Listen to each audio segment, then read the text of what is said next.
Dr. Edith Humphrey is William F. Orr Professor of New Testament at Pittsburgh Theological Seminary. She also blogs and podcasts at Lamp for Today on Ancient Faith Radio, where she looks at the Church's New Testament readings in light of the Old Testament. I was really glad for the opportunity to meet Dr. Humphrey recently, and she graciously agreed to sit down for this interview.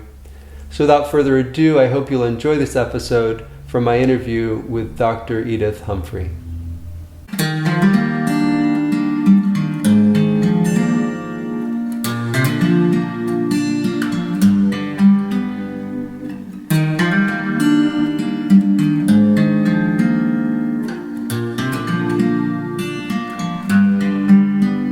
So I became Orthodox for numerous reasons.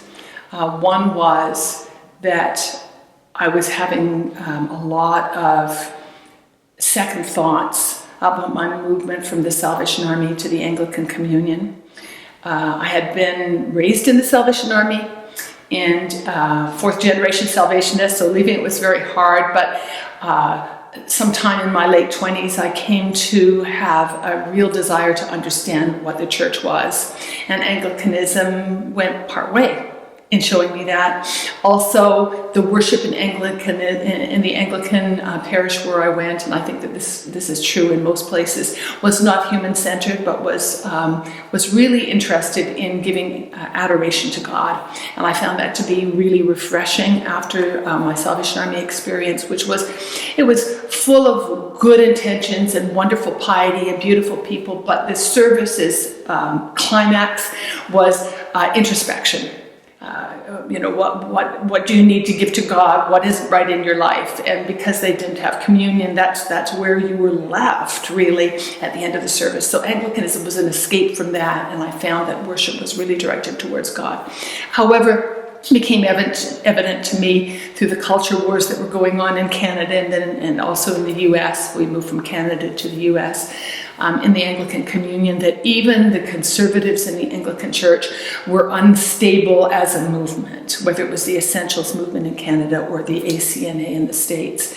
Will a real Anglican please stand up? Is it an Anglo-Catholic? Is it an evangelical? Is it a charismatic? So I went through all this, and it was very important for me to come to terms with that, because as someone who taught theology, I had been asked to be involved in some of the projects that the bishops and so on were leading in order to try to lead the Anglican Communion back to health.